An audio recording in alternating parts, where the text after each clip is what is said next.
Everyone, welcome back to my YouTube channel. अगर आप मेरे चैनल पे नए हैं तो चैनल को सब्सक्राइब कर दीजिए। इस वीडियो पे मैं आज सी यू माई किंग का पार्ट 3 एक्सप्लेनेशन करने वाली हूँ। अगर आपने पहले के पार्ट्स नहीं देखे हैं तो जाके देख लीजिए, नहीं तो आपको ये एक्सप्लेनेशन वीडियो से इसे समझ में नहीं आएगा। अभी बिना किसी बकवास के वीडियो को स्टार्ट करते हैं। ली एक गार्ड से कहता है, अभी कावा कैसा है? वो गार्ड कहता है, वो अभी भी कोमा में है। ली कहता है, प्लीज थोड़ी देर तक उस पर नजर रखो। हिज मैजेस्टी अभी भी बेहोश है, मैं हर समय यहाँ पे नहीं आ सकता। वो गार्ड कहता है, कोई बात नहीं, वैसे कावा को होश कब आएगा? ली कहता है, शायद। वो गार्ड कहता है, वेल, अच्छा होगा कि उसे जल्दी होश ना आए। जरा सोचो इसके बारे में, जब उसे होश आएगा उसे इस हार्श रियलिटी को फेस करना होगा। ये सुन के ली कुछ देर के लिए साइलेंट हो जाता है। देन कुछ सेकंड के बाद वो कहता है, फिर भी वो इससे उबर सकता है, अपने हाथों के बिना भी वो अच्छी जिंदगी बिता सकता है। इसके बाद सीन शिफ्ट होता है ईवी के ऊपर। अभी ली उसके साथ था। ईवी कहता है, मुझे तुम्हारे बारे में कुछ अफवाहें सुनने को मिली। स्ट्रीट पे चर्चा हो रही है कि तुमने हिज मैजेस्टी की जान बचाई है, और कुछ लोग ये भी सोचते हैं कि तुम हेवन से नीचे आए हो। इस रूमर्स का इस्तेमाल करके तुम लोअर इवीज के साथ डील कर सकते हो। देन वो आगे कहता है, मैंने तुम्हें यहाँ पे बुलाया ताकि मैं तुमसे परमिशन ले सकूं। ये सुन के ली कहता है, कुछ देर पहले जब तुमने ये रूमर्स फैलाए तब तो तुमने मुझसे परमिशन नहीं लिया था ना? ईवी कहता है, मैं तो बस तुम्हारे साथ फ्रेंडली होना चाहता हूँ ताकि हम लोग टीम अप हो सके। ये सुन के ली सोचने लगता है, तो इसका मतलब ये हुआ कि उसने सबसे पहले रूमर्स फैलाए थे। ईवी सोच रहा होता है, उसे कैसे पता चला कि मैंने ही रूमर्स फैलाए थे? क्या हिज मैजेस्टी ने उससे ये सब कुछ कहा था? ली कहता है, तुम्हें जो करना है करो, मैं इस रूमर से तो नहीं बच सकता, पर इसके बदले में तुम्हें मुझे हिज मैजेस्टी के पास्ट के बारे में बताना होगा। ईवी कहता है, अगर तुम्हें उसके पास्ट के बारे में जानना है तो फिर तुम उसे खुद से क्यों नहीं पूछते? उसे अभी होश आ चुका है। ये सुन के ली हैरान हो जाता है। इसके बाद सीन शिफ्ट होता है मेहमीज के ऊपर। अभी वो वी के साथ था। मेहमीज को कुछ देर पहले ही होश आया था। तभी वहाँ पे ली भागते भागते पहुँचता है और कहता है, क्या तुम? मेहमीज कहता है, तुम्हें ज्यादा फिक्र करने की जरूरत नहीं है, मैं अभी थका हुआ नहीं हूँ। मैं टेम्पररी के लिए उसके ड्यूटीज निभा रहा था। उसे लगता है कि मेरा अत्याचारी पर्सनालिटी शायद कोई नेगेटिव रिएक्शन दे सकती है, इसीलिए उसने मुझे कुछ देर के लिए ब्रेक लेने के लिए कहा है। फाइनली मैं कुछ दिन के लिए ब्रेक ले सकता हूँ। ये सुन के ली हैरान हो जाता है। मेहमीज कहता है, तुम्हें क्या हो गया? ली कहता है, मैंने एक्सपेक्ट नहीं किया था कि तुम मुझे इन सब चीजों के बारे में एक्सप्लेन करोगे। मेहमीज कहता है, क्या तुम क्यूरियस नहीं हो? ली कहता है, भला मैं क्यों क्यूरियस रहूंगा? ये सुन के मेहमीज इरिटेट हो जाता है। ली कहता है, अब मैं तो जानने के लिए मर रहा हूँ। कुछ देर के बाद हमें दिखाया जाता है ली मेहमीज के बालों को कंघी कर रहा होता है। ली कहता है, ऐसा लगता है हिज मैजेस्टी और भी ज्यादा पेशेंट बन रहे हैं, या फिर मैं ये सब कुछ इमेजिन कर रहा हूँ। मेहमीज कहता है, मुझे गुस्सा इस बात पर लग रहा है कि वो चर्च के लोग मांगमा सिटी छोड़ के चले गए। अब मैं किसके लिए अत्याचारी बनूंगा? देन वो आगे कहता है, मेरे लिए तुम? ये सुन के ली पूछता है, मेरे बारे में तुम क्या कहना चाहते हो? मेहमीज कहता है, कुछ भी नहीं, वैसे क्या तुम्हें कुछ कमी है या फिर क्या तुम्हें मुझसे कुछ चाहिए? ये सुन के ली हंसते हुए कहता है, मैं तुम्हारे ब्रदर के बारे में जानना चाहता हूँ। पहले मुझे लगता था कि वो तुम्हें लाइक करता है, पर सडनली वो तुम्हारा एनिमी कैसे बन गया? मेहमीज इरिटेट होके कहता है, मैं इसके बारे में बातचीत नहीं करना चाहता। ली उसे अपनी ओर खींचते हुए कहता है, मैंने तुम्हारी जान बचाई थी, क्या तुम्हें याद है? क्या तुम्हें इस तरह से अपना ग्रेटिट्यूड निभाना चाहिए? इसीलिए मुझे उसके बारे में बताओ।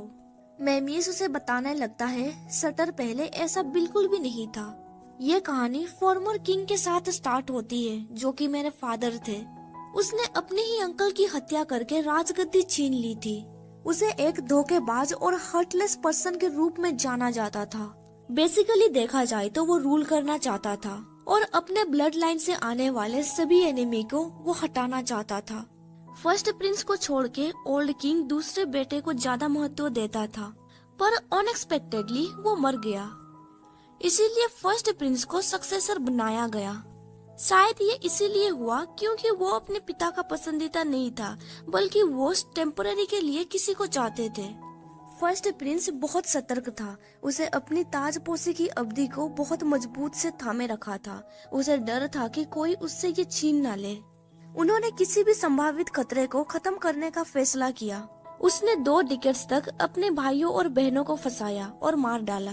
उनमें से एक भी जिंदा नहीं बच पाया। देन मेमिस आगे कहता है, मैं ही एक लौता पर्सन हूँ जो फर्स्ट प्रिंस के नजरों से बच गया था। मेरी मदर एक फॉरेन प्रिंसेस थी जिसे ट्रिब्यूट की तरह लाया गया था। ओल्ड किंग कुछ समय तक उसके प्रति आकर्षित था, लेकिन फिर उसने कचरे की तरह उसे फेंक दिया। यहाँ तक कि उसे ये भी पता था कि वो प्रेग्नेंट थी, फिर भी उसने मेरी मदर को बाहर निकाल दिया। मेरी मॉम ने ये छुपाने की कोशिश की कि हम लोग रॉयल फैमिली से बिलोंग नहीं करते हैं। देन उन्होंने मुझे फॉरेन लोगों से भरी हुई एक झोपड़ी में रहने के लिए ले गई। देन वो आगे कहता है, तब मुझे सुरक्षित रहना था, इसीलिए जब मैं पैदा हुआ मैंने पूरी तरह से लड़की का वेश धारण करके रखा था। ईविस लोगों की नजरों में लड़कियों को कम खतरनाक माना जाता है, स्पेशली ऐसी लड़कियां जिसे कॉमनर का दर्जा दिया जाता था और जिसका कभी भी शाही डॉटर के रूप में उल्लेख नहीं किया गया था। ये सुन के ली सोचने लगता है, कावा जब निर्वासित प्रिंसेस की बात कर रहा था, एक्चुअली में वो यही था। मेमिस उससे पूछता है, तुम हैरान नजर नहीं आ रहे हो? ली कहता है, वेल, मुझे कोई हैरानी नहीं हुई है, वैसे भी तुम्हारे पास और कोई चॉइस भी तो नहीं था। मेमिस कहता है, मैं जिस झोपड़ी में पला पड़ा हूँ वहाँ पे बहुत सारे अच्छे दिल वाले लोग रहा करते थे। हालांकि उनके पास पैसों की कमी थी, पर उन्होंने मेरी बहुत बार मदद की है, मैं गिन भी नहीं सकता। के बाद हमें उसके बचपन के दोस्तों को दिखाया जाता है। ये और कोई नहीं बल्कि ईवी, वी और एकीन था। वो लोग मेहमीस के उम्र के थे। पैलेस पे मेहमीस की मदर की एक पर्सनल गार्ड थी एंड उस गार्ड का बेटा था वी। वो लोग सब साथ में पले पड़े थे। मेहमीस आगे कहता है, तब मेरी मदर की तबीयत अच्छी नहीं थी। उनकी तबीयत ठीक करने के लिए मैं मेडिसिन ढूंढा करता था, पर उन मेडिसिन से कोई भी फर्क नहीं पड़ा। पर एक दिन ईवी उससे कहता है, मुझे पता चला कि यहाँ पे रहने वाले लोग बचे हुए मेडिसिन को जार में रख देते हैं सड़ने के लिए। क्योंकि वो लोग उन मेडिसिन का इस्तेमाल नहीं करते हैं, हम लोग उस मेडिसिन को ले क्यों नहीं लेते। इसके बाद हमें दिखाया जाता है, एक दिन मेहमीस मेडिसिन का जार को ले जा रहा था। मेहमीस कहता है, ईवी, मैंने जार ले लिया है, अब चलो यहाँ से। पर तभी ईवी कहता है, मिमी इधर देखो, ये बच्चा बिल्कुल तुम्हारी तरह लग रहा है। वो बच्चा और कोई नहीं बल्कि सटर था। सटर हंसते हुए कहता है, क्या तुम मेरी सिस्टर हो? उसे देख के मेहमीस हैरान में पड़ गया था। सटर किंग का बेटा था, उसे पैलेस से बहुत दूर रखा गया था। उसकी मदर का देहांत बहुत जल्दी हो गया था। क्योंकि वो हमेशा बीमार रहा करता था, उनके पिता को कभी भी नहीं लगा कि वो लंबे समय तक जीवित रह पाएगा। यहाँ तक कि फर्स्ट प्रिंस ने भी उसे नकार दिया था, ये सोच के कि वो एक कमजोर पर्सन है और उस पे नजर देना समय की बर्बादी है। पर फिर भी उसके पास प्रिंस का टाइटल है, जिसकी वजह से तब मेहमीस को थोड़ा जेलस फील हो रहा था। मेहमीस उसका माउथ कवर करते हुए कहता है, किसी से मत कहना कि तुमने मुझे यहाँ पे देखा था, नहीं तो मैं तुम्हें गायब कर दूंगा। सटर सर हिला के हाँ कहने की कोशिश करता है। देन मेहमीस उसे रिलीज कर देता है। सटर कहता है, मैं गॉड की कसम खाती हूँ, मैं तुम्हारे बारे में कुछ भी नहीं कहूँगा। सटर बहुत ही ज्यादा इनोसेंट और स्वीट पर्सन था। वो मेहमीस के साथ घुलने मिलने लग गया था। वो हमेशा मेहमीस को सम्मान देता था। मेहमीस को लगने लगता है शायद ये इसीलिए है क्योंकि वो मेंशन में अकेला है, या फिर ये इसीलिए हो सकता है क्योंकि हम दोनों के बीच भाईचारा का रिश्ता था, किसे पता। सटर उसे कहता है, सिस्टर क्या तुम यहाँ पे फिर से आओगी? उस दिन के बाद से मेहमीस उस मेंशन पे जाया करता था मेडिसिन लाने के लिए। मेडिसिन के बहाने वो सटर से मिल भी लिया करता था। एक दिन मेहमीस उसे एक केट देता है। वो दोनों हमेशा सीक्रेटली मिला करते थे, जिसकी वजह से वो दोनों करीब होने लग गए थे। ऐसे ही कुछ साल बीत गए। उस मेडिसिन की वजह से उसका मोम का तबीयत ठीक होने लग गया था। मेहमीस को लगने लगता है कि अब सब कुछ सही जा रहा है, लेकिन फिर एक दिन 10 साल पहले सब कुछ बदतर होने लगा। उस मेडिसिन को लेने के बाद उसकी मोम तुरंत ही मर गई। ये देख के मेहमीस बहुत ही ज्यादा हैरान में पड़ गया था। वो भागते हुए शटर के पास जाने लगता है। वो सोच रहा होता है क्या उन मेडिसिन में पॉइजन डाला गया था। जब वो शटर के पास पहुंच जाता है, वो देखता है कि फर्स्ट प्रिंस उसका गला दबा रहा था। मेहमीज को देख के फर्स्ट प्रिंस कहता है, ओह, क्या मेरी एक छोटी बहन भी है? तुम दिखने में बहुत गोर्जियस हो। देन वो मेहमीज की ओर हाथ आगे बढ़ाते हुए कहता है, यहाँ आओ, हम दोनों मजे कर सकते हैं। देन वो मेहमीज के साथ जबरदस्ती करने लगता है, पर उसे पता चलता है कि वो तो एक लड़का है। फर्स्ट प्रिंस कहता है, वेट, तुम एक लड़के हो? पर कोई बात नहीं, मुझे इससे कोई फर्क नहीं पड़ता। तभी शटर पीछे से फर्स्ट प्रिंस के ऊपर वार करता है, जिसकी वजह से वो मर जाता है। शटर कहता है, सिस्टर, क्या तुम ठीक हो? पर तुम एक लड़के हो। तभी वहाँ पे एक पर्सन कहता है, इस जगह को घेर लो, मेक श्योर कि कोई भी अंदर नहीं आना चाहिए। उसकी आवाज सुन के वो दोनों छिप जाते हैं। वो पर्सन कहता है, फर्स्ट प्रिंस, ये मैं हूँ। क्या आप पागल हो गए हैं? आप हमेशा मेरे सलाह के खिलाफ क्यों जाते हैं? आप इतनी लापरवाही क्यों कर रहे हैं? हमने इस जगह को बंद कर दिया है, कोई भी अंदर नहीं आ सकता, इसीलिए आप प्लीज शांत होकर रहिए। देन वो पर्सन धीमी आवाज में कहता है, क्योंकि ओल्ड किंग का निधन हो चुका है, इसीलिए हमें सक्सेसर की योजना बनानी होगी।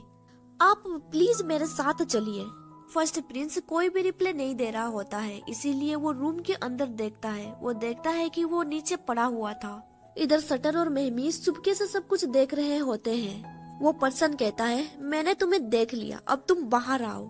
ये सुन के मेहमीज परेशान होने लगता है। वो उस पर्सन के सामने आ जाता है और कहता है, वो मैं हूँ। उसे देख के सबसे पहले वो पर्सन उसका गला दबाने लगता है, पर कुछ सेकंड के बाद वो मेहमीज को रिलीज कर देता है और कहता है, ओल्ड किंग मर गए हैं और सडनली फर्स्ट प्रिंस भी मर चुके हैं। अभी इस रॉयल फैमिली में बस तुम ही बचे हो।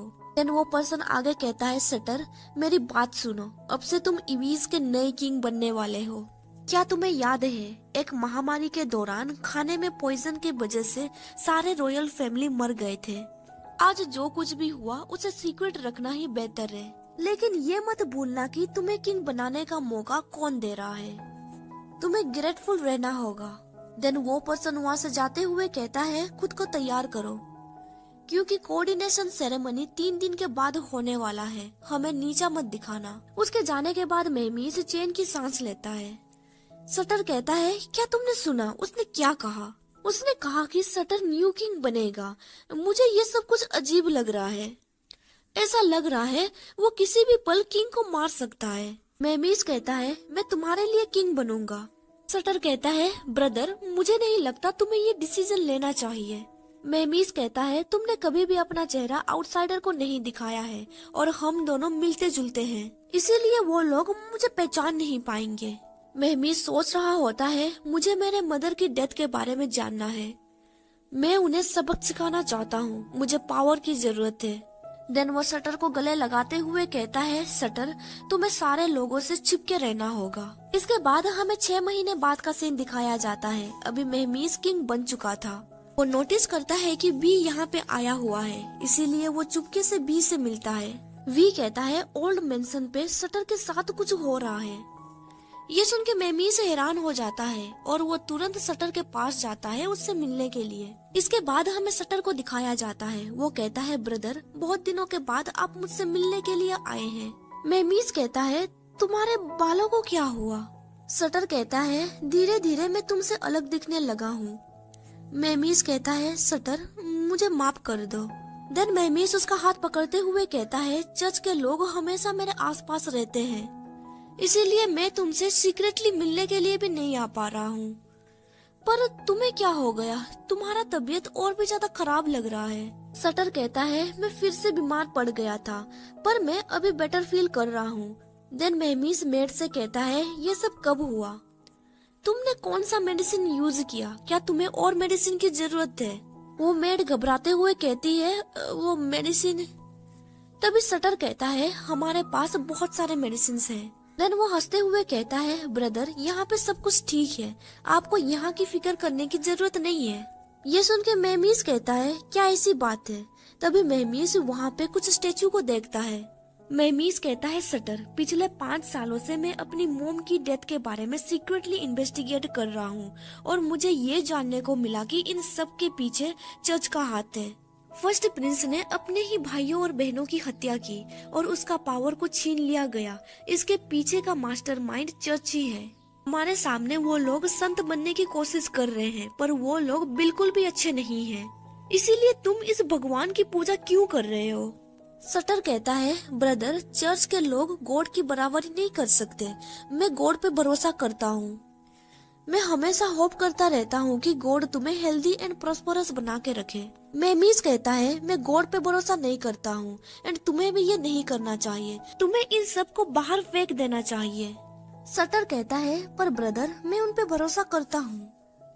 जब तुम किसी चीज की कामना करने लगोगे और जब तुम विश करने लगोगे कि ये कामना जैसे भी पूरी हो जाए, तब तुम भी उनपे भरोसा करने लगोगे।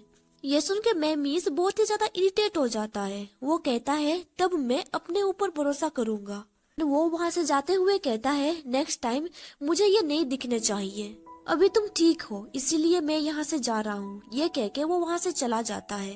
पर तभी हम देखते हैं कि सटर के मुंह से खून बह रहा होता है। इसके बाद सीन प्रेजेंट में शिफ्ट होता है। ली कहता है, इस सीरियस इलनेस का कोई हिडन मीनिंग जरूर होगा। मेमीज कहता है, तुम सही कह रहे हो, पर अनफॉर्चुनेटली तब मैं ज्यादा एक्सपीरियंस नहीं था और मैंने उसके अबनॉर्मल बिहेवियर को नोटिस नहीं किया। बाद में सटर को पैलेस लाया गया, पर जब मैं इस मैटर के बारे में बातचीत करने के लिए उसके पैलेस गया था, तब मैंने नोटिस किया कि वो वहाँ के लोगों को मार रहा था। तब मेमीज ने उससे कहा था, सटर, तुम ये कैसे कर सकते हो? सटर कहता है, वो मेरा गुलाम है, उसने एक क्राइम किया तो मैं उसे क्यों नहीं मार सकता। देन वो आगे कहता है, ब्रदर, आपके दिल में कौन सबसे ज्यादा इम्पोर्टेंट है, सटर या फिर गुलाम? देन सटर जोर जोर से कप करने लगता है। मेहमीस उसे कहता है, अब से तुम इस पैलेस से बाहर नहीं जा सकते। सटर कहता है, ठीक है, जबकि मैं बाहर नहीं जा सकता, मैं अपने ब्रदर को भी नहीं देख सकता। देन वो आगे कहता है, आउटसाइड वर्ल्ड तुम्हारा है और ये पैलेस सटर का है, इसीलिए फ्यूचर में इस पैलेस के अंदर जो कुछ भी होगा, उन चीजों के बारे में तुम्हें मुझसे कोई भी सवाल नहीं पूछने हैं। देन वो थोड़ा हंसते हुए कहता है, ब्रदर, ये मत भूलना कि तुम्हारा पावर और आइडेंटिटी ओरिजिनली मुझसे बिलोंग करता है। ये सुन के मेमीस हैरान हो जाता है। इसके बाद सीन प्रेजेंट में शिफ्ट होता है। मेमीस कहता है, उस समय पे मुझे लगा कि वो बदल चुका है। इसके बाद जो कुछ भी होता आ रहा है, तुम गेस कर सकते हो। मैंने सीक्रेटली अपना पावर बढ़ाया और जज को अपोज करने लगा।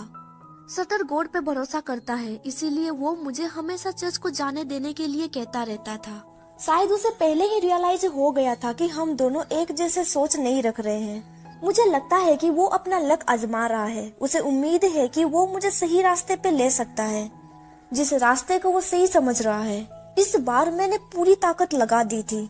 मैंने चर्च के लोगों को घेर लिया था और उन्हें मार भी डाला था, जिससे आखिरकार उसे पता चल गया कि मैं कहां से आ रहा हूं। उसने खुलेआम अपना पक्ष बदल लिया और मेरे खिलाफ खड़े होने का फैसला किया। देन मेहमीस आगे कहता है, उसकी मेड की आंखें मेरी तरह ही दिखती थी। तब मुझे लग रहा था कि उसने उस मेड को इसीलिए चुना क्योंकि वो मुझे मिस कर रहा होगा, लेकिन मुझे उम्मीद नहीं थी कि इसका इस्तेमाल करके वो मुझे बनाने की कोशिश कर रहा था। वो उससे इतना ज्यादा ऑब्सेस्ड हो चुका था कि वो उसे रियल ब्रदर की तरह ट्रीट करने लग गया था। पर इन द एंड ये कह के मेहमीज चुप हो जाता है। ली उससे पूछता है, तुम्हारा आगे का प्लानिंग क्या है? मेहमीज कहता है, मैं होप करता हूँ कि वो यहाँ से गायब हो जाए।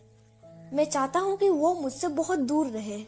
देन वो आगे कहता है, अगर वो ऐसा नहीं करेगा तो मैं उसे मार डालूंगा। ये सुन के ली कहता है, क्या तुम्हें लगता है कि तुम ये कर सकोगे? क्या तुम्हें अंदाजा भी है उस दिन रात को पैलेस में जो आग लगी थी उसमें कितने सारे गार्ड्स जल के मर गए थे? मेहमीस कहता है, अगर मैं उसे जान से नहीं मारूंगा तो फिर मैं उन लोगों के लिए रिवेंज कैसे लूंगा? ली कहता है, अगर तुम सटर को समझ नहीं सकते हो तो फिर तुम उसके साथ डील नहीं कर सकते। उसने जिस पर्सन को जोड़ के बनाया है वो फ्रीली मूव कर सकता है। ये कितनी अजीब बात है। क्या ऐसा हो सकता है कि उसके पास जो पावर है वो गॉड या फिर डीमंस के हैं? ली सोच रहा होता है, एंशिएंट टाइम में ईवीज के पास ऐसे टेक्नोलॉजी कैसे आ सकते हैं? शुरुआत में मैं इस तरह की चीजों पे भरोसा नहीं करता था, पर जब स्टोन स्टेचू एक पर्सन में बदल सकता है और मैं टाइम ट्रैवल कर सकता हूँ, मेरी सोच बदलने लगी। मेहमीस हंसते हुए कहता है, वो डीमन हो या फिर गॉड, फिर भी मैं उसे मार के ही रहूंगा। देन वो अपना हाथ बढ़ाते हुए कहता है, तुम्हें ज्यादा फिक्र करने की जरूरत नहीं है, मैं तुम्हारे साथ ही हूँ। पर उससे हाथ मिलाने के बजाय ली कुछ सोचने लगता है। देन वो आगे सोचता है, सटर का इलनेस, शायद इससे हमें कुछ तो पता चल सकता है। महमीज अभी भी उसका हाथ मिलाने का इंतजार कर रहा होता है। ली कहता है, उसने जिस मुर्दों को जिंदा किया था उनका बॉडी का कलर ग्रीन था। मुझे लगता है हमें यही से सबसे पहले रिसर्च करनी होगी। तुम ये चीज मुझ पे छोड़ दो। मैंने पहले भी बायोलॉजी के ऊपर रिसर्च किया था, पर ईवीज को समझने में मुझे दिक्कत हो सकती है। इसीलिए मुझे रिसर्च टीम की जरूरत होगी और कुछ मेंबर्स को भी रिक्रूट करना होगा। हमें मेडिकल अप्रेंटिस को ट्रेनिंग देना स्टार्ट करना होगा ताकि वो फ्यूचर में मेडिकल के लिए टैलेंट डेवलप कर सके। देन वो हंसते हुए कहता है, तुम इसे साइंस प्रोजेक्ट टीम भी कह सकते हो। तुम्हारा क्या ख्याल है? महमीज बहुत ही ज्यादा इरिटेट हो चुका था क्योंकि ली उससे हाथ नहीं मिला रहा था। उसे गुस्से में देख ली घबराने लगता है और सोचने लगता है, मैं बहुत ही ज्यादा फोकस था, मैंने उस पर ध्यान ही नहीं दिया। ली सोचने लगता है, अगर अभी मैंने उससे हाथ मिलाया तो वो मुझे रिजेक्ट कर देगा। मीस कहता है, मुझे तुम्हारा आइडिया अच्छा लगा, क्या तुम फ्यूचर में मेरे साथ खड़े रहोगे? ये सुन के ली थोड़ा हैरान हो जाता है। देन वो ऑकवर्डली हंसते हुए कहता है, मैं बहुत समय से तुम्हें गार्ड करता आ रहा हूँ, क्या इतना सपोर्ट तुम्हारे लिए काफी नहीं है? पर महमीज सीरियस वॉइस में कहता है, मैं तुम्हें और चाहता हूँ। ये सुन के ली ब्लश करते हुए सोचने लगता है, तुम्हें ज्यादा स्ट्रेट फॉरवर्ड होने की जरूरत नहीं है, मुझे मिसअंडरस्टैंडिंग भी हो सकती है। ली कहता है, श्योर, तुम्हारी मदद करने के लिए मैं अपना बेस्ट ट्राई करूंगा। ये सुन के महमीज उसके करीब जाते हुए कहता है, तुम्हें लाइफ और डेथ सिचुएशन से भी गुजरना होगा, क्या फिर भी तुम मेरी मदद करना चाहोगे? उसे इतने करीब से देख के ली को स्टोन स्टेचू की याद आ जाती है। वो स्माइल करते हुए कहता है, एब्सोल्युटली, मैं तुम्हें मरने नहीं दे सकता। देन वो थोड़ा घबराते हुए कहता है, मेरा मतलब है कि मैं तुम्हारा गार्ड हूँ और तुम्हें प्रोटेक्ट करना ये टॉप प्रायोरिटी है। ये सुन के महमीज बहुत ही ज्यादा हैरान हो जाता है। उसका हार्ट अभी बहुत तेजी से धड़क रहा होता है। वो जल्दी से ली से दूर हट जाता है और कहता है, ठीक है, तब अभी तुमने जो भी कहा तुम्हें वो निभाना होगा। देन वो आगे कहता है, तुम्हारे आइडेंटिटी, ओरिजिन, तुम इसके बारे में मुझे बता सकते हो जब भी तुम्हें मन हो। मैं बस इतना होप करता हूँ कि इंसान होने के नाते तुम मुझे ये सब कुछ बताओ। ये सुन के ली सोचने लगता है, इंसान से तुम्हारा मतलब क्या है? क्या तुम इंसान नहीं हो? महमीज कहता है, एक्चुअली मुझे सटर के सिचुएशन के बारे में एक क्लू मिला था। मैंने वी को कहा है इसके ऊपर इन्वेस्टिगेट करने के लिए। अभी मैं वेट कर रहा हूँ वो वापस कब आएगा। ली पूछता है, तुम्हें क्या क्लू मिला था? तभी वहाँ पे वी आ जाता है। वो ली से कहता है, तुम हीज मैजेस्टी के बेड के ऊपर क्या कर रहे हो? महमीज कहता है, वो मुझे मेडिसिन दे रहा है। ली कहता है, ओह हाँ, मुझे पता है बालों का टेक केयर कैसे करना चाहिए। वी कहता है, तो इसका मतलब ये है कि तुम उसे हेयर के मेडिसिन दे रहे हो। महमीज कहता है, अब तुम अपना मुंह बंद रखो। वी कहता है, आपने मुझे कुछ इन्वेस्टिगेशन करने के लिए भेजा था और आपने जो गेस किया था वो सही था। 10 साल पहले जब सटर बीमार पड़ गया था और उसके बाल सफेद हो गए थे, तब उसने एल्डेस्ट प्रिंस के डेड बॉडी को चुराया था। ये सुन के वो दोनों पूरी तरह से हैरान में पड़ जाते हैं। ये सुन के ली कहता है, क्या उसने फर्स्ट प्रिंस का डेड बॉडी चुराया था? देन ली सोचने लगता है, ये सब कुछ कितना अजीब है। तभी महमीज वी को देख के विंक करता है। वो उसे इशारा से ये कहने की कोशिश कर रहा है, उसे इन सब चीजों के बारे में समझाओ। वी अपना सर हिला के हाँ कहता है। देन वो ली को एक्सप्लेन करने लगता है कि जब पैलेस में आग लग गई थी तब चर्च के लोगों ने मुझे पूरी रात फंसा के रखा था, जिसकी वजह से मैं पैलेस के लोगों को रेस्क्यू करने के लिए जल्दी नहीं आ पाया। उन लोगों ने मुझे अंडरग्राउंड लेवरिंथ पे ट्रैप करके रख दिया था। वो लेवरिंथ बहुत ही ज्यादा हार्ड था, फिर भी मैं दीवार को तोड़ने में कामयाब रहा। जब मैं उस रास्ते से वापस आ रहा था तब मैंने डिस्कवर किया कि लेवरिंथ का रास्ता पिरामिड से कनेक्ट है। लेट किंग और फर्स्ट प्रिंस उस बिल्डिंग को बना रहे थे, पर उन्होंने इस काम को आधे में छोड़ दिया था। वहाँ पे हमें लेट किंग का डेड बॉडी मिला, पर वहाँ पे फर्स्ट प्रिंस का डेड बॉडी नहीं था। तब मुझे ये सब चीजें बहुत ही ज्यादा अजीब लग रही थी। हिज मैजेस्टी को जब होश आया, मैंने तुरंत ही उन्हें इसके बारे में रिपोर्ट दे दिया था। देन वी आगे कहता है, सटर कुछ दिनों से चर्च के मेंबर के साथ घुल मिल रहा था, इसीलिए हिज मैजेस्टी ने मुझे इसके बारे में इन्वेस्टिगेशन करने के लिए कहा था। ली पूछता है, क्या वो पिरामिड फर्स्ट प्रिंस और लेट किंग ने बनाया था? हेमिस कहता है, हाँ, जब वो दोनों जिंदा थे तब वो उस पिरामिड को बना रहे थे। पर सडनली उनका देहांत हो गया और ये बिल्डिंग बनना रुक गया। उनके मरने के बाद चर्च के लोगों ने उस बिल्डिंग को फिर से बनाना चालू कर दिया था, पर मैंने उन्हें रोक दिया था। देन मेहमीस बी से सवाल करता है, तुम्हें कैसे पता चला कि शूटर ने ही उस बॉडी को चुराया है? वी उसे एक कागज का टुकड़ा दिखाते हुए कहता है, क्योंकि मुझे वहाँ पे ये मिला था। फॉरबिडन ह्यूमन मैजिक बुक से कुछ पेपर निकाले गए थे, इसीलिए मुझे शटर के ऊपर सस्पेक्ट हो रहा है कि उसने स्टिचिंग टेक्निक इसी से सीखा होगा और उसी ने ही क्राउन प्रिंस का बॉडी चुराया था। और उसने, वो दोनों एक साथ कहते हैं, इसका यूज करके उसने एक पपेट बनाया जो मिमी की तरह ही दिखता है। उस कागज के टुकड़े को देखने के लिए वो दोनों करीब जाने लगते हैं, पर तभी वो दोनों आपस में टकरा जाते हैं। ली कहता है, उप्स सॉरी, मैं कुछ ज्यादा ही एक्साइटेड हो गया था। पर तभी वो नोटिस करता है कि मेहमीस उससे 5 कदम दूर हट गया था। ये देख के ली सोचने लगता है, आखिर वो ऐसे बिहेव क्यों कर रहा है। देन ली आगे कहता है, शटर ने पहले फर्स्ट प्रिंस का बॉडी का इस्तेमाल किया था, पर हमारे पास कोई पक्के सबूत नहीं है। 10 साल पहले शटर ने ये सब कुछ क्यों किया था, हमें इस पे फोकस करना चाहिए। मेहमीस कहता है, इन मिसिंग पेजेस से हमें कोई सुराग मिल सकता है। ली कहता है, ये डॉक्यूमेंट्स फर्स्ट प्रिंस को दफनाने के समय डाला गया था, इसीलिए शायद ये हो सकता है कि चर्च ने उन्हें डॉक्यूमेंट्स दिया होगा। शायद हम लोग प्रीस्ट के घर पे इस तरह के डॉक्यूमेंट्स खोज सकते हैं। मेहमीस कहता है, तुम सही काम कर रहे हो, मैंने पहले ही वी को उस काम पर लगा दिया है। इसके बाद सीन शिफ्ट होता है, हमें एक जगह दिखाया जाता है, वहाँ पे ली और मेहमीस पहुँच चुके थे। ली पूछता है, तो तुमने मुझे यहाँ पे क्यों लाया है? ली कहता है, मैं इस लोकेशन पे एक्सपेरिमेंटल लैब बनाना चाहता हूँ, तुम्हारा इसके बारे में क्या ख्याल है? ली कहता है, मुझे लगता है ये जगह सही नहीं है। वो ये इसीलिए कह रहा था क्योंकि वो जगह बहुत ही ज्यादा लग्जरियस था। मेहमीस उसे कहता है, ये जगह सही नहीं है, फिर भी हमें यहाँ पे काम करना होगा। ली कहता है, मुझे लगता है हमें फर्स्ट प्रिंस के पिरामिड के सामने लैब बनाना चाहिए, क्योंकि हम लोग डेड बॉडीज और पपेट के बारे में रिसर्च करने वाले हैं। वो जगह सैंपल कलेक्शन के लिए अच्छा है, क्या तुम्हें नहीं लगता ये कन्वीनियंट रहेगा? मेहमीस कहता है, वहाँ पे इतना रेत भरा हुआ है कि तुम्हें दिन में 10 बार खाना होगा। क्या तुम मुसीबत मोड़ लेना चाहते हो? वहाँ पे जाने के लिए मैं तुम्हें अलाउ नहीं करूँगा। ये सुन के ली बहुत ही ज्यादा सैड हो जाता है और एक कॉर्नर में जाके बैठ जाता है। वो सोच रहा होता है, मैं अपनी आंखों से पिरामिड्स को देखना चाहता हूँ। मेहमीस कहता है, मैं तुम्हें वहाँ पे जाने नहीं दूंगा जब तक कि मैं तुम्हारे साथ ना चलूं। ये सुन के ली कहता है, क्या? मेहमीस कहता है, अब तुम ज्यादा बकवास बातें मत करो, हमारे पास ज्यादा समय नहीं है।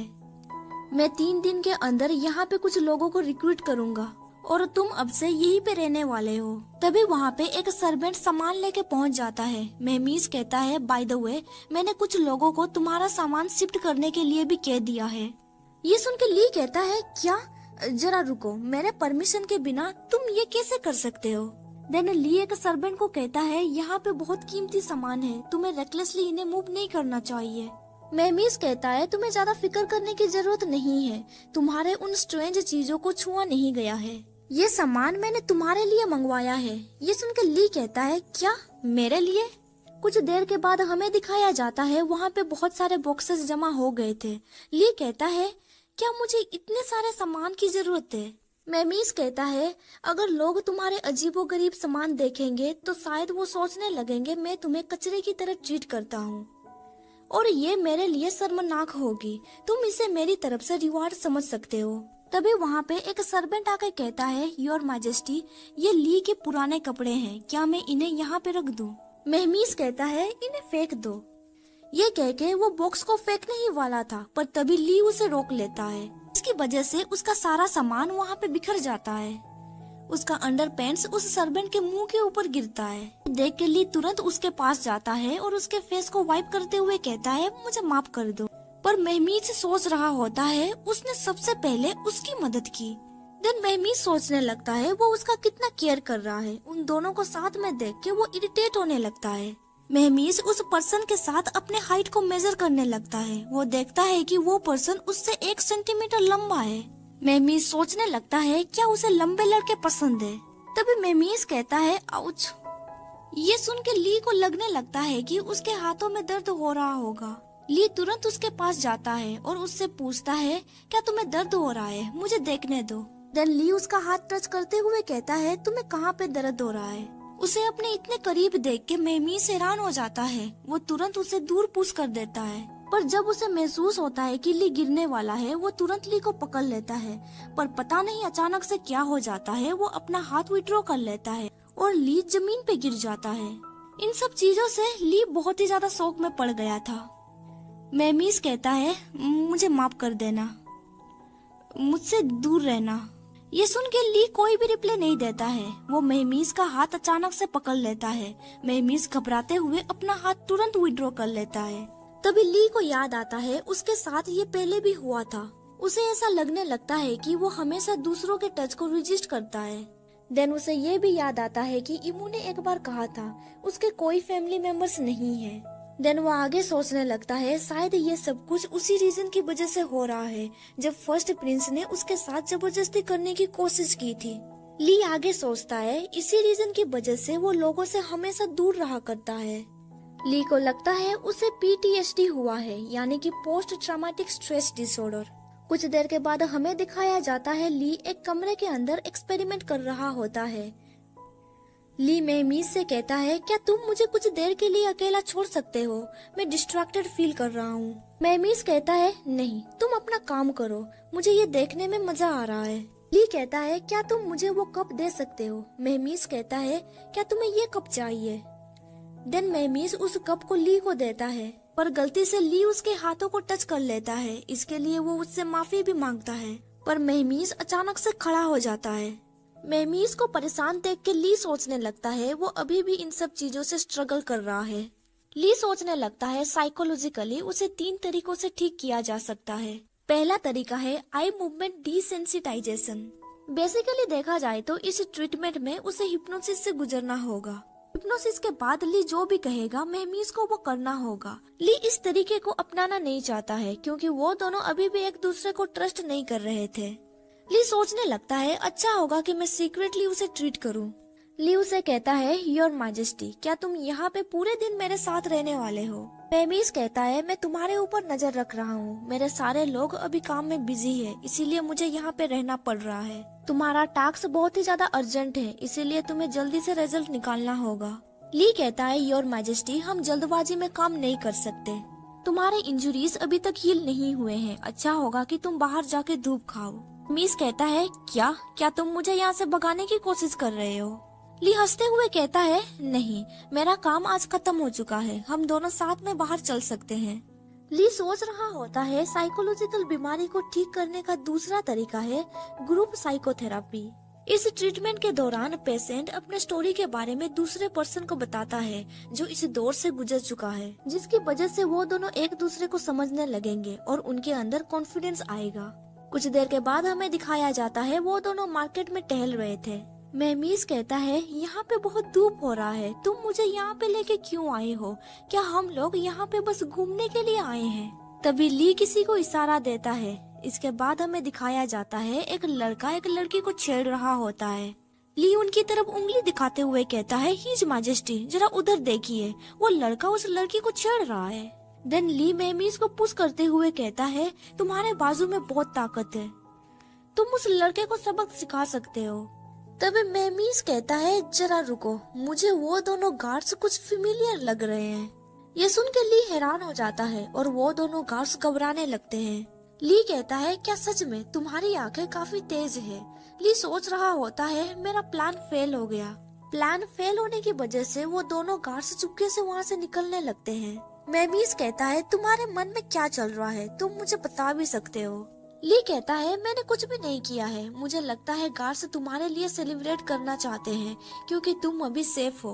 ये सुन के मेहमीस गुस्से से कहता है, अगर वो लोग सेलिब्रेट करना चाहते हैं तो वो पैलेस में कर सकते हैं, उन्हें वाला कैसे पता चला कि मैं यहाँ पे आने वाला हूँ? इधर चुपके से 2 पर्सन उन्हें देख रहे होते हैं। लेफ्ट में जो पर्सन था वो कहता है, जरा उस सर्वेंट को देखो, उसके साथ जो लड़का है वो शायद उसका मास्टर है, क्या हम उस सर्वेंट को उठा सकते हैं? मेहमीस वहाँ से बिना कुछ बोले चला जाता है। ली कहता है, जरा रुको, मैं तुम्हें एक्सप्लेन कर सकता हूँ।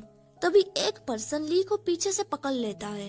इधर मेहमीस गुस्से से सोच रहा होता है, क्या तुम्हें मेरे साथ ऑनेस्ट रहने में तकलीफ होती है?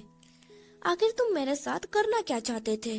मुझे उसे एक कमरे में लॉक करके रख देना चाहिए था, मैं उसे सोने भी नहीं देता। ली उसके पीछे पीछे नहीं चल रहा होता है, इसीलिए मेहमीस पीछे पलटते हुए सोचता है वो मेरे पीछे क्यों नहीं आ रहा। वो देखता है कि एक पर्सन पीछे से ली को पकड़ा हुआ था। ली कहता है हिज मैजेस्टी मेरी मदद कीजिए, ये लोग मुझे अगवा करके ले जा रहे हैं। ये सुन के मेहमीस गुस्से से सोचने लगता है क्या तुम अभी भी नाटक कर रहे हो, अब तुम ये सब कुछ बंद करो, अब बहुत हो गया।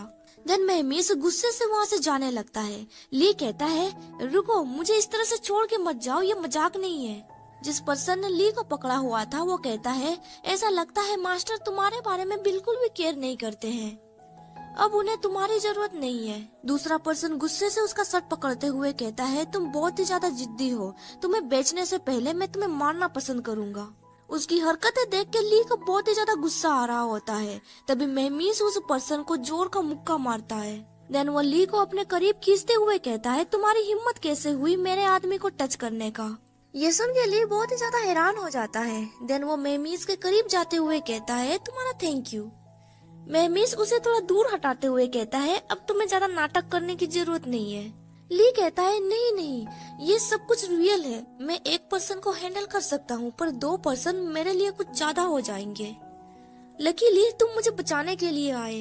मेहमीस कहता है उन्होंने तुम्हें मारने की कोशिश की, क्या तुम्हें डर नहीं लगा। ली हंसते हुए कहता है तुम मिसअंडरस्टूड कर रहे हो, मैंने पहले भी इस तरह के सिचुएशन का सामना किया था। जब मैं पहली बार टाउन गया था स्टडी करने के लिए तब कुछ लोग मुझे बुली करते थे क्योंकि मैं दुबला पतला था। वो लोग मुझे बहुत मारते थे पर इसकी वजह से धीरे धीरे मेरा डर भी खत्म होने लग गया था। बाद में मैं उनसे फाइट बैक भी करने लग गया था और फिर मैंने एक सबक सीखा, मैं जितना पीछे हटूंगा वो उतना ही ज्यादा खुश होंगे। देन वो उस पर्सन का कपड़े उतारते हुए कहता है अगर वो लोग तुम्हारे ऊपर अटैक करेंगे तो हमें डट के मुकाबला करना चाहिए। देन ली दीवार में लिखने लगता है कि वो पर्सन ह्यूमंस को अगवा करता है, प्लीज पेट्रोलिंग वालों को कांटेक्ट किया जाए। देन वहाँ पे बदमाश लिखने की जगह पे वो लार्ज लिख लेता है क्योंकि वो अभी भी इवीस के लैंग्वेज को सीख रहा होता है। ये देख के मेहमीस बहुत ही ज्यादा परेशान होने लगता है। देन ली वहाँ से जाते हुए कहता है ठीक है अभी हमें चलना चाहिए, पर तभी मेहमीस उसका हाथ पकड़ते हुए कहता है क्या तुम ठीक हो। ली नोटिस करता है कि वो उसका हाथ नहीं छोड़ रहा था। वो काउंट करने लगता है 1 2 3, पर 3 सेकंड के बाद मेहमीस उसका हाथ छोड़ देता है। वो सोच रहा होता है मैं ये सब कुछ क्यों कह रहा हूँ, ऑफ कोर्स वो पूरी तरह से ठीक है। देन वो वहाँ से जाते हुए कहता है अब चलते हैं, तुम्हें बहुत सारे काम भी करने हैं। ली उसके पीछे पीछे चलने लगता है। वो उसका हाथ पकड़ने की कोशिश करता है पर वो सडनली विड्रॉ कर लेता है। देन वो उसके साथ चलते हुए सोच रहा होता है कोई बात नहीं, उसने 3 सेकंड तक मेरा हाथ थामे रखा था, ये बहुत। कुछ देर के बाद हमें दिखाया जाता है मेहमीस ईवी को बहुत सारे डॉक्यूमेंट्स देते हुए कहता है तुम्हें ये सब कुछ पढ़ना होगा। उन डॉक्यूमेंट्स पे politics, finance, transport, education, health care, इन सब चीजों का प्लानिंग लिखा गया था। उन डॉक्यूमेंट्स को पढ़ के ईवी कहता है यहाँ पे कुछ स्पेलिंग्स गलत है। मेहमीस कहता है वो वर्ड्स को सही से लिख नहीं पाता है, इसीलिए मैंने ये सब कुछ लिखने का काम किया है, क्या तुम्हें कोई दिक्कत है। ये सुन के ईवी हैरान हो जाता है और कहता है क्या, मुझे नहीं पता था कि वो चीजों को कल्पना करने में इतना अच्छा है। देन ईवी आगे कहता है वेल इसके ऊपर काम करना बहुत ही ज्यादा मुश्किल है क्योंकि ये रियल वर्ल्ड के साथ बिल्कुल भी मैच नहीं कर रहा है, शायद हम इसे कर नहीं पाएंगे। अगर हमने इसे करना शुरू भी कर दिया तो हमें 2 डिकेड्स लग जाएंगी। मेहमीस कहता है मुझे उसकी तारीफ करनी होगी, उसका प्लानिंग बहुत ही ज्यादा एडवांस है। बात ये है कि तुम ज्यादा विचार नहीं करते हो, उसकी रणनीति बहुत ही अच्छी है, इसीलिए तुम्हें इनमें से एक पेपर ले लेनी चाहिए, ठीक है। ये सुन के ईवी इरिटेट होकर कहता है एक्सक्यूज मी, क्या तुम सोच रहे हो कि उसकी तुलना में मैं सेकंड रैंक पे आता हूँ। आजकल तुम उसकी कुछ ज्यादा ही तारीफ करते रहते हो, इस आईलाइनर के पीछे कौन है। मिमी कहता है वो मैं हूँ। ईवी कहता है तो फिर किसने तुम्हें ये कपड़े पहनाए हैं। मेहमीस कहता है वो मैं हूँ। ईवी कहता है अब तुम झूठ बोलना बंद करो, तुम्हारे हाथ काम नहीं कर रहे हैं, तुम मुझे बुद्धू बनाने की कोशिश मत करो। मेहमीस कहता है वो अपने रिसर्च में लगा हुआ है, वो अपने घर पे रह रहा है, इसके अलावा मेरे पैर अभी भी काम नहीं कर रहे हैं। देन वो आगे सोचता है देखा जाए तो उसे बुद्धू बनाना इतना आसान भी नहीं है। तभी टनल के जरिए वहाँ पे बी पहुँच जाता है। वो पूछता है, आप सबसे पहले कौन सी खबर सुनना चाहते हैं, बुरी या अच्छी? ईवी कहता है, अच्छी खबर सुनाओ। मेमिस कहता है, बुरी खबर।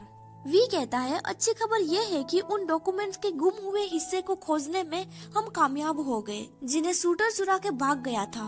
ईवी कहता है, तुम्हारा थैंक्स, तुमने सबसे पहले अच्छी खबर सुनाई। ये सुन के मेमिस गुस्से से उसे किक मारने लगता है। देन वी आगे कहता है, चर्च के अप्रूवल की वजह से अब वो लोअर इवीज का किंग बन चुका है। ये सुन के वो दोनों पूरी तरह से हैरान हो जाते हैं। देन वी आगे कहता है, याजू और फेरिस ने भी शूटर को ज्वाइन कर लिया है। यहाँ पे याजू और फेरिस इवीज के एनिमी कंट्री थे। यहाँ तक कि फेरिस का हेड, जिसका नाम असुल्पा है, उसने अपने रेसिडेंट को छोड़ दिया और उसने शटर का क्राउनिंग सेरेमनी को भी अटेंड किया था। मुझे इस बात का कोई सुराग नहीं मिला कि गुप्त रूप से क्या सौदा हुआ था। मुझे लगता है कि याजू और चर्च ने शायद आपस में हाथ मिला लिया है। ये सुन के मेमिस कुछ देर के लिए साइलेंट हो जाता है। कुछ सेकंड के बाद वो कहता है, मुझे लग ही रहा था ऐसा कुछ होने वाला है। ईवी परेशान होके कहता है, ये दिन आ ही गया, अब इबीस में 2 राजा हैं, बुरा वक्त आने ही वाला है। देन वो हंसते हुए कहता है, सच कहूँ तो मुझे ये एक्सपेक्ट था, इसीलिए मैंने एडवांस में ही कुछ प्रिपरेशन की थी। देन ईवी वहाँ से जाते हुए कहता है, शटर अभी किंग बन चुका है, ये न्यूज फैलने में ज्यादा देर नहीं लगेगी, इसीलिए मुझे अभी अपना वक्त बर्बाद नहीं करना चाहिए। मुझे कुछ अरेंजमेंट करनी है, इसीलिए मैं जा रहा हूँ। वी कहता है, मैं भी तुम्हारे साथ चलूंगा। पर तभी मेमिस उसका हाथ पकड़ते हुए कहता है, जरा रुको, कहीं तुम कुछ भूल तो नहीं रहे हो? मेमिस उसे पूछता है, उन डॉक्यूमेंट्स का क्या हुआ जो तुमने खोज के निकाला था, उसमें क्या लिखी गई थी? वी उससे नजरें चुराते हुए कहता है, ये ज्यादा इम्पोर्टेंट नहीं है। उस डॉक्यूमेंट पे जो भी लिखा गया था उसके आधार पर ऐसा लग रहा था, जब शूटर ने फर्स्ट प्रिंस का लाश चुराया था तब उसका मकसद था खुद को क्योर करना। उस डॉक्यूमेंट पे डार्क फॉरबिडन रिचुअल्स के बारे में लिखा गया था, इसीलिए मुझे लगता है कि इन सब चीजों को पढ़ के शटर अपना दिमाग खोने लगा था। पर उसके पास्ट के विचारों के बारे में प्रेजेंट में कोई प्रभाव नहीं है। तभी मेमिस उसे कहता है, क्या तुम जानते हो, जब तुम झूठ बोलते हो तो तुम्हारी नजर दाईं ओर चली जाती है। ये सुन के वी हैरान हो जाता है। मेमिस कहता है, उसने अपने इलनेस को क्योर करने के लिए एक डेड बॉडी को चुराया। क्या तुम सीरियस हो? अभी मुझे वो डॉक्यूमेंट दिखाओ। वी कहता है, अभी मेरे पास वो डॉक्यूमेंट्स नहीं है, अब मैं चलता हूँ। मेमिस कहता है, क्या तुम नहीं चाहते हो कि मुझे सच का पता चले? देन मेमिस अपना हाथ आगे बढ़ाते हुए कहता है, मुझे वो डॉक्यूमेंट हैंड ओवर करो। वी कहता है, योर मैजेस्टी, आप फेट को दोष दे सकते हैं। देन वो मेमिस को वो डॉक्यूमेंट से हैंड ओवर करता है। उसके हाथ कांप रहे होते हैं। इससे पता चलता है कि वो मेमिस से कुछ तो छुपा रहा था। जब मेमिस उस डॉक्यूमेंट को पढ़ता है वो बहुत ही ज्यादा शॉक में पड़ जाता है। इसके बाद सीन शिफ्ट होता है एंड हमें ली को दिखाया जाता है। ली सोच रहा होता है उन डेड बॉडीज को कैसे कंट्रोल किया जा सकता है। मैंने ये फिगर आउट कर लिया है, मुझे इसके बारे में मिमी को इन्फॉर्म करना होगा। देन वो यान करते हुए सोचने लगता है, नहीं, मैं उसे बाद में बता दूंगा, मैं सबसे पहले सोने जाता हूँ। वी डोर के पास उसका इंतजार कर रहा होता है। वी उससे कहता है, तुम हिज मैजेस्टी से मिल लो। उसे अचानक देख के ली शोक में पड़ जाता है। वी कहता है, प्लीज इस सिचुएशन पे बस तुम ही उसके साथ कम्युनिकेट कर सकते हो। ये सुन के ली कुछ समझ नहीं पाता है। कुछ देर के बाद ली मेमिस के पास पहुंच जाता है। मेमिस उससे कहता है, मुझे अकेले रहना है। ली सोचने लगता है, आखिर यहाँ पे क्या चल रहा है। तभी वो मेमिस के पास उस डॉक्यूमेंट को देखता है। देन वो सोचने लगता है, क्या ये वही डॉक्यूमेंट है जिन्हें शटर ने चुराया था। देन वो उस डॉक्यूमेंट को पढ़ने लगता है। वो सोच रहा होता है, यहाँ पे क्या लिखा हुआ है, मैं थोड़ा थोड़ा पढ़ सकता हूँ। फिर भी वो पढ़ने की कोशिश करता है। वहाँ पे लिखा गया था, फॉरबिडन रिचुअल्स सिर्फ उन्हें करनी चाहिए जिनके पास और कोई भी रास्ता नहीं बचता है। इस टेक्निक को सिर्फ वो ही इस्तेमाल कर सकता है जो इलनेस की वजह से मरने की कगार पे है। उस डॉक्यूमेंट में आगे लिखा गया था, सबसे पहले तुम्हें दिल से गॉड के डार्कनेस के ऊपर भरोसा करना है। तुम्हें अपने कमरे में गॉड स्टेचू रखनी चाहिए और तुम्हें दिन में 3 बार उनकी पूजा करनी होगी। इसके बाद उस डॉक्यूमेंट में ली जो पढ़ता है वो देख के वो पूरी तरह से शौक में पड़ गया था। वहाँ पे लिखा गया था, तुम्हें अपने ब्लड रिलेटेड रिलेटिव्स को मारना होगा और उनका फ्लेश और ब्लड को कंज्यूम करना होगा। ली सोचने लगता है, शटर का बस एक ही ब्लड रिलेटिव है, वो है मेमिस। मेहमीस कहता है इसी रीजन की वजह से उसने फर्स्ट प्रिंस के डेड बॉडी को चुराया। वो परेशान होकर कहता है वो मुझे हार्म करना नहीं चाहता था, इसी रीजन की वजह से तब उसने ये सब कुछ रिवील नहीं किया। अगर तब उसने मुझे ये रिवील कर दिया होता, अगर मैं अपना सैक्रिफाइस देने के लिए तैयार भी हो जाता, पर तब शटर अपने जान के बदले में अपने भाई की जान कैसे दे सकता है। तब मेहमीस ने उससे कहा था गॉड पे बिलीव ना करने के लिए, पर इस समय पे गॉड के अलावा और कोई उसे बचा नहीं सकता। मेहमीस कहता है उस पल वो काफी ज्यादा स्ट्रेंज एक्ट कर रहा था। उसे याद आता है एक बार शटर ने कहा था अगर तुम्हें लाइफ में कुछ चाहिए होगा और तुम उसे कुछ भी करके पाना चाहोगे तब तुम भी गॉड पे भरोसा करने लगोगे। मेहमीस को रियलाइज हो जाता है कि तब शटर क्या चाहता था। तब शटर चाहता था कि वो जिंदा रहे। मेहमीस कांपते हुए कहता है अगर तब मैंने ली कहता है योर मैजेस्टी, पर तभी मेहमीस जोर से सांस अंदर लेते हुए कहता है मैं बिल्कुल ठीक हूँ, अब मैं सब कुछ समझ चुका हूँ, अभी मुझे नेक्स्ट जो करना है वो इम्पोर्टेंट है। देन वो आगे कहता है हमें फेरीज के साथ घुसपैठ करके शटर को मारना होगा, इबीज में वार नहीं होना चाहिए। ये सुन के ली हैरान हो जाता है। वो सोचने लगता है दुश्मनों का सफाया करना और निर्दोषों की रक्षा करना ये किंग का कर्तव्य होता है, पर वो अपने इकलौते फैमिली मेंबर को भी नहीं बचा पा रहा है। उसे अपने हाथों से उसे खत्म करना होगा, पर क्या वो इस गिल्ट से बच पाएगा?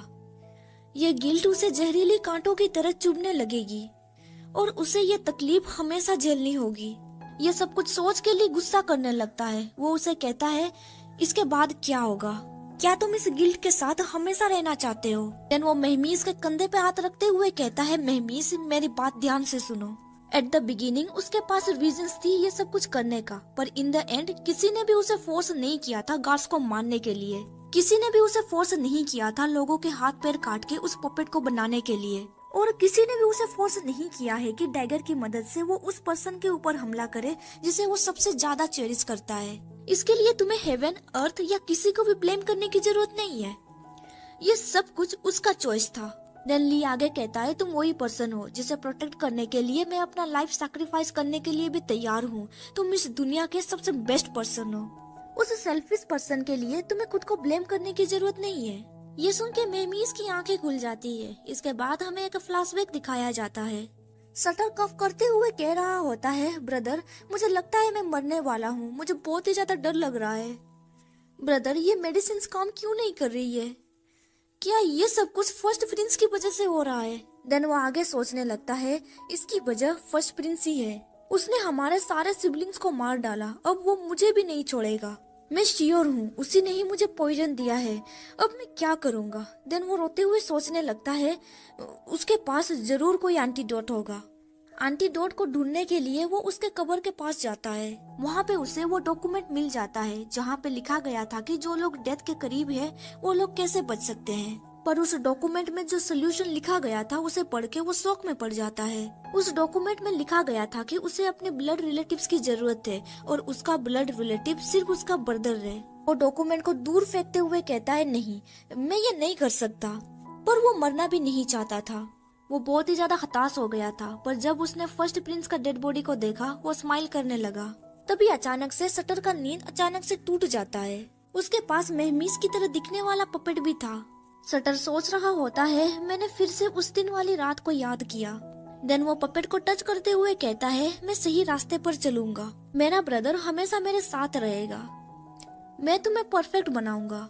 इसके बाद हमें दिखाया जाता है शटर सबके सामने स्पीच दे रहा होता है। वो अपने स्पीच में कहता है जो लोग गॉड को नहीं मानते हैं उन्हें पनिशमेंट होगी। अत्याचारी मेहमीस अपने ही रिश्तेदारों के खून से सना हुआ है। उसे मेरे जजमेंट का सामना करना होगा और उसे अपने अपराधों का उत्तर भी देना होगा। उसके स्पीच को डॉक्यूमेंट में भी लिखा जाता है। उस डॉक्यूमेंट को पढ़ के ईवी गुस्से से कह रहा होता है आखिर ये सब क्या बकवास है? मेहमीस अपने ही रिश्तेदारों के खून में सना हुआ है, सीरियसली क्या उसे शर्म नहीं आई? वो झूठी बातें फैला रहा है। उसने ये भी कहा कि हिज मैजेस्टी बस्ती में पले पड़े हैं। अभी पूरा सिटी घबरा गया है। मैं बहुत ही ज्यादा गुस्सा महसूस कर रहा हूँ। देन ईवी बॉक्स में से कुछ ढूंढने लगता है और गुस्से से कह रहा होता है तुम्हें पब्लिक ओपिनियन से खेलने में मजा आ रहा है ना, पर क्या तुम्हें पता है मैं इन सब चीजों में खिलाड़ी हूँ। वी कहता है शांत हो जाओ, तुम्हें ज्यादा जल्दबाजी करने की जरूरत नहीं है, हमने ऑलरेडी उसके कुछ लोगों को पकड़ लिया है, अभी चीजें कंट्रोल में है।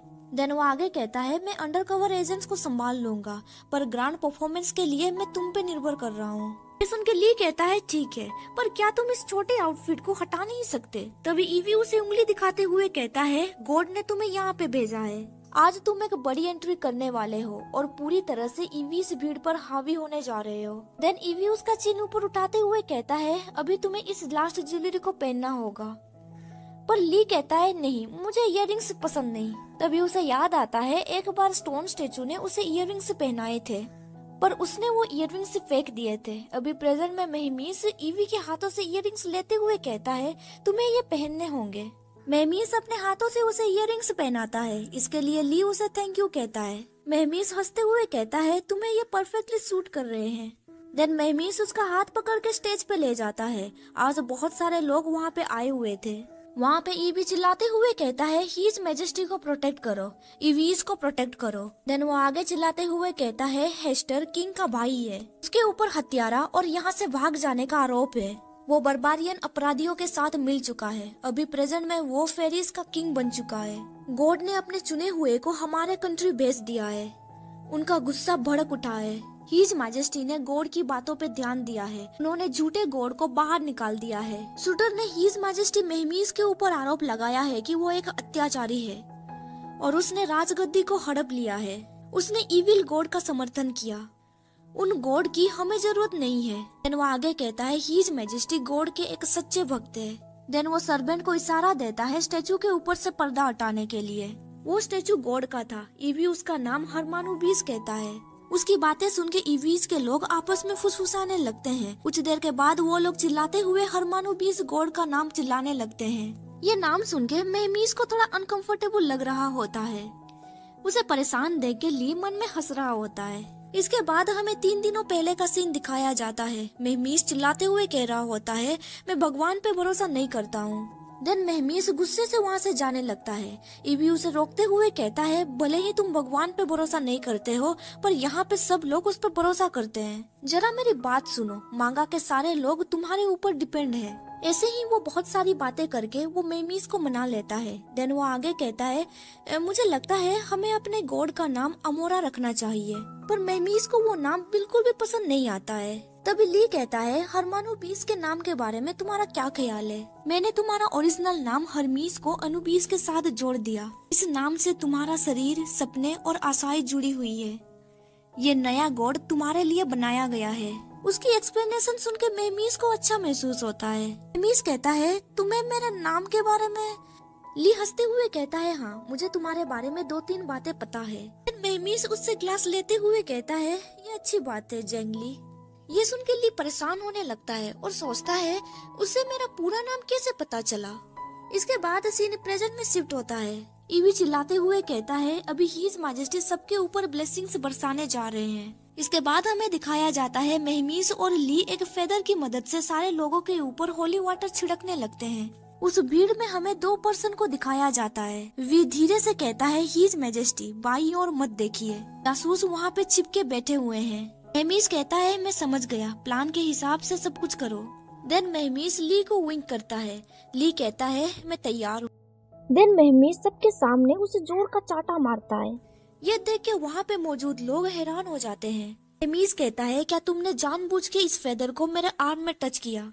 तभी ईबी वहाँ पे तुरंत पहुँच जाता है और कहता है गॉड ने जिसे चूज किया है मेहमीस उसे एक्स्ट्रा ब्लेसिंग दे रहा है। स्टेज में गड़बड़ी को देखते हुए जो पर्सन लोगों के बीच छुप रहे थे वो अचानक से स्टेज के ऊपर चढ़ने लगते हैं और अपना वेपन्स दिखाते हुए कहते हैं तुम एक अत्याचारी हो, तुम्हें नर्क में जाना चाहिए। तभी मेहमीस के गार्ड आके उन दोनों को पकड़ लेते हैं। वहाँ पे मौजूद लोग कहने लगते हैं क्या ये लोग हत्यारे हैं? वहाँ पे मौजूद लोग घबराने लगते हैं क्योंकि उन्हें लग रहा होता है कि वो हत्यारे उन्हें भी चोट पहुँचा सकते हैं।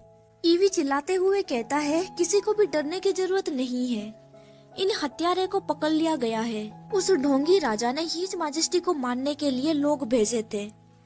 ये हमारे गॉड के लिए घोर अपमान है, इस अपराध का हिसाब मौत होगा।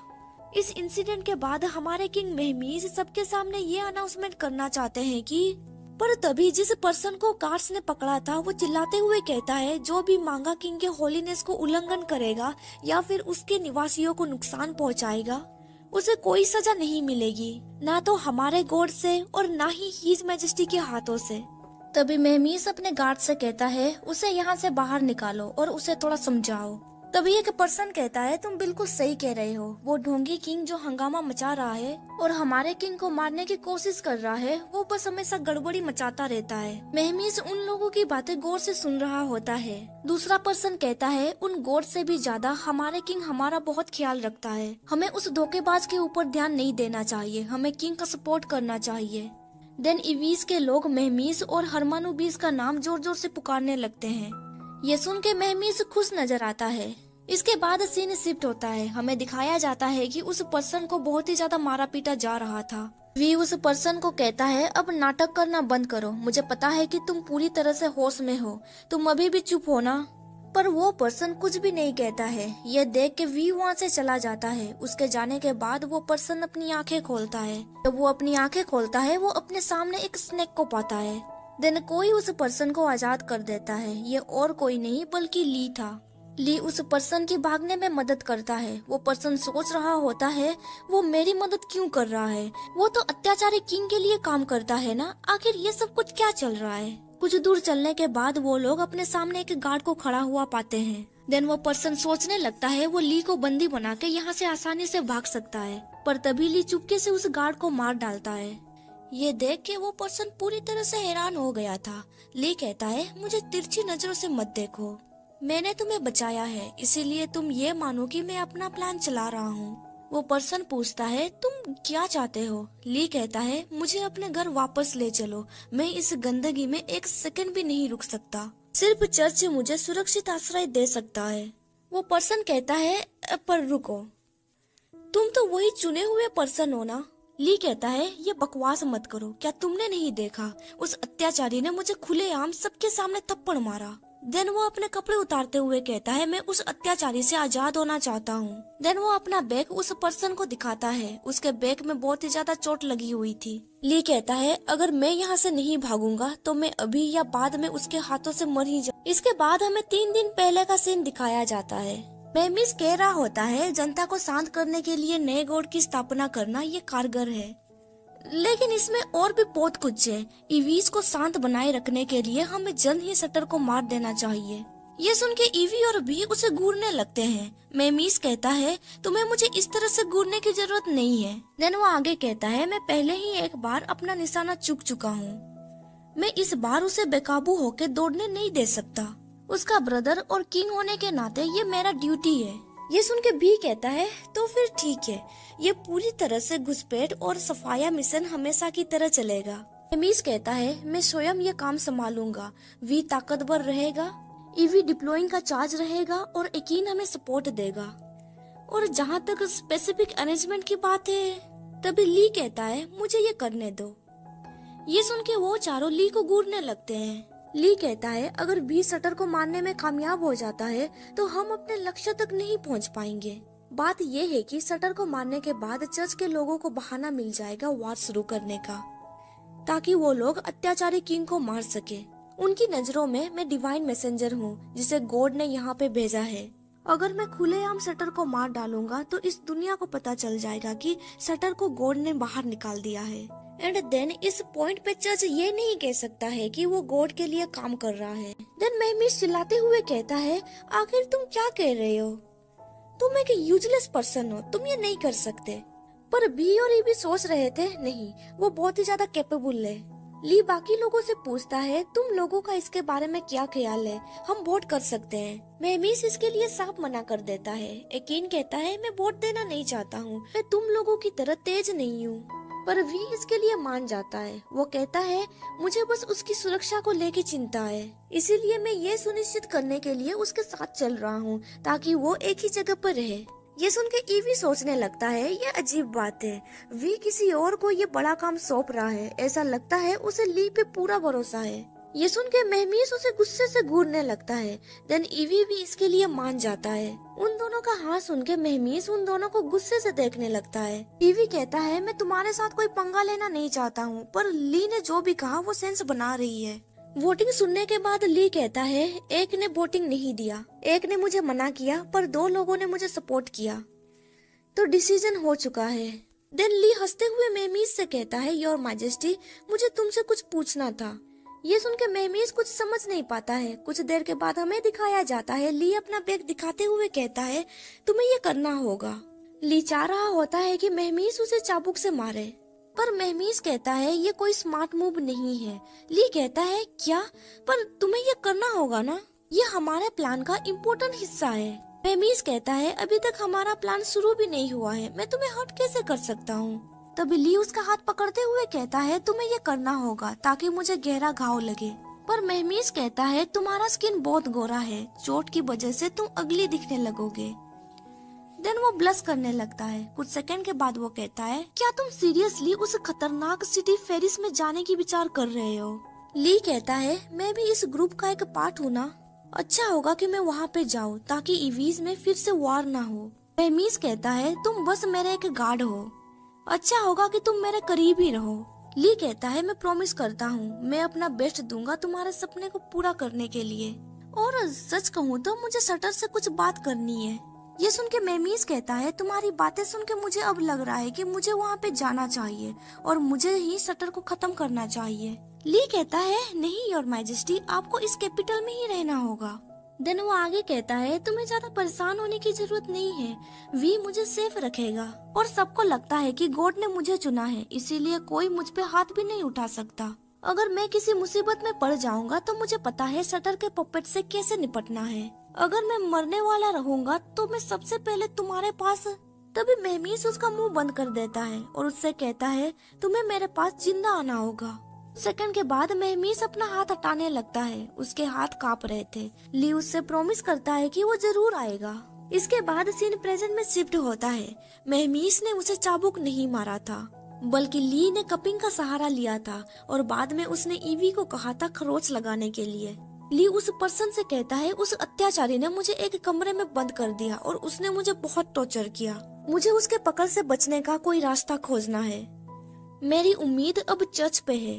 ली सोच रहा होता है मिमी तुम्हारे पीठ पीछे इतनी बुराई करने के लिए मैं माफी चाहता हूँ। वो पर्सन कहता है मेरे साथ चलो।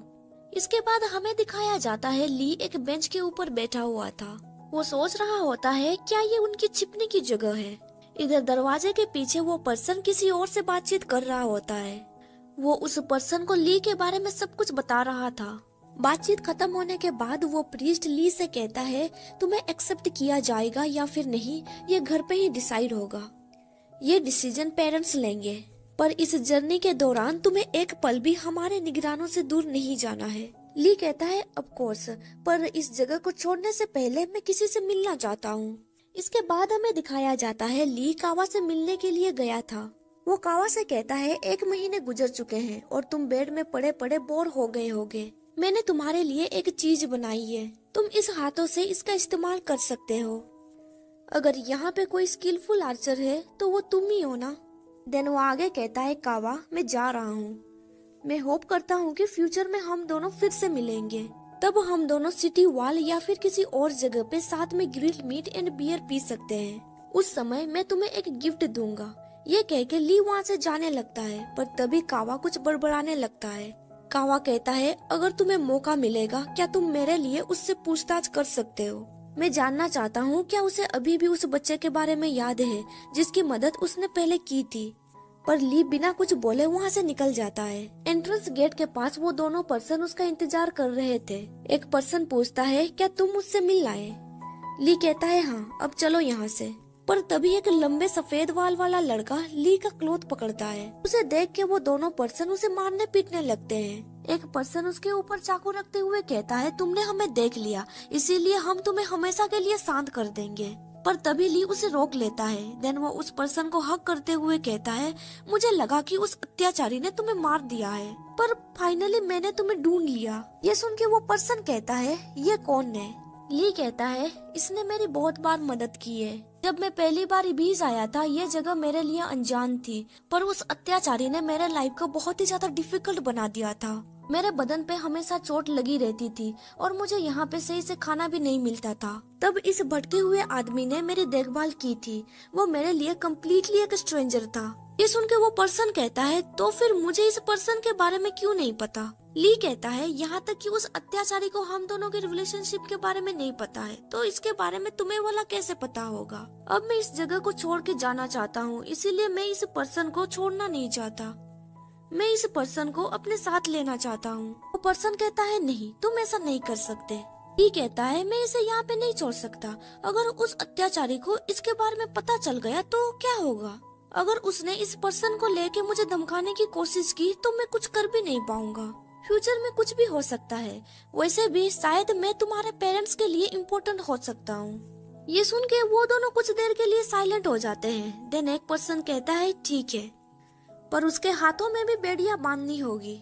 कुछ देर के बाद हमें दिखाया जाता है वो चारों एक नाव पे सवार थे। एक फ्लैशबैक में दिखाया जाता है ली जब उस पर्सन के करीब गया था तब उस पर्सन ने उसके हाथों में चुपके से एक पेपर दिया था। अभी प्रेजेंट में ली उस पेपर को पढ़ रहा होता है। वो सोच रहा होता है उन्होंने ये सडन अरेंजमेंट क्यों किया। उस पेपर पे लिखा गया था कि उस पर्सन का कोड नेम है फैल्कन आई। वी ने आगे लिखा था ये जर्नी डेंजरस हो सकता है, मैं तुम्हारे साथ एक शैडो की तरह रहूंगा, इसीलिए मैं तुम्हें क्लोजली प्रोटेक्ट नहीं कर पाऊंगा। इस तरह की सिचुएशन को अवॉइड करने के लिए मैं अपना एक सबऑर्डिनेट भेज रहा हूँ जिसका नाम है फैल्कन आई। वो तुम्हारे साथ रहेगा तुम्हारे सेफ्टी के लिए। उसे तुम्हारे साथ ले जाने के लिए कोई बहाना कर देना। ली सोच रहा होता है अगर मैंने सही टाइम पे डिसीजन ना लिया होता तो कुछ भी गलत हो सकता था, पर इस पर्सन का पर्सनालिटी सबऑर्डिनेट की तरह तो नहीं लग रहा है। तभी वो उसके हाथों पे ब्लैक मोल को नोटिस करता है। वो सोचने लगता है फैल्कन आई। हाँ, ली समझ चुका था कि वो पर्सन और कोई नहीं बल्कि मेहमीज था। देन वो स्माइल करते हुए सोचता है हम दोनों अभी साथ में रहेंगे। ली धीरे से मेहमीज को कहता है मुझे प्यास लग रहा है। उसका एटीट्यूड देख के ली सोचने लगता है तुम भिखारी से भी गए गुजरे लग रहे हो, फिर भी तुम्हारा गुस्सा किंग की तरह है। कुछ सेकंड के बाद मेहमीज उसे पानी देता है। ये देख के ली स्माइल करते हुए सोचने लगता है अब तुम मेरे सर्वेंट हो। देन ली उसका हाथ पकड़ते हुए कहता है तुम्हारा नाम फैल्कन आई है ना, पर ये तुम पे बिल्कुल भी सूट नहीं कर रहा है। क्यों ना मैं तुम्हारा नाम चेंज करके रोकी दे दूं। उन दोनों को बातचीत करते हुए सुन एक पर्सन कहता है तुम दोनों क्या कर रहे हो। ली हंसते हुए कहता है मैं तो उसे किस कर रहा था, क्या मैं ये नहीं कर सकता। ये सुन के वो तीनों पूरी तरह से हैरान में पड़ जाते हैं। ली सोच रहा होता है अब मैं तुम्हारा मास्टर हूँ और तुम मेरे सर्वेंट। अगर मैं तुम्हें अभी टीज नहीं करूँगा तो कब करूँगा। देन वो आगे सोचने लगता है तुमने अपना स्किन कलर और हेयर कलर को कैसे चेंज किया। यहाँ पे ये चैप्टर खत्म हो जाता है। वीडियो पसंद आया तो लाइक कर दीजिए और आगे का स्टोरी जानने के लिए मेरे चैनल को सब्सक्राइब कर दीजिए और साथ ही बेल नोटिफिकेशन ऑन कर दीजिए ताकि आपको मेरा हर वीडियो का नोटिफिकेशन मिल सके। Thank you for watching my videos. अब मिलते हैं अगले वीडियो पे, तब तक के लिए bye bye and take care.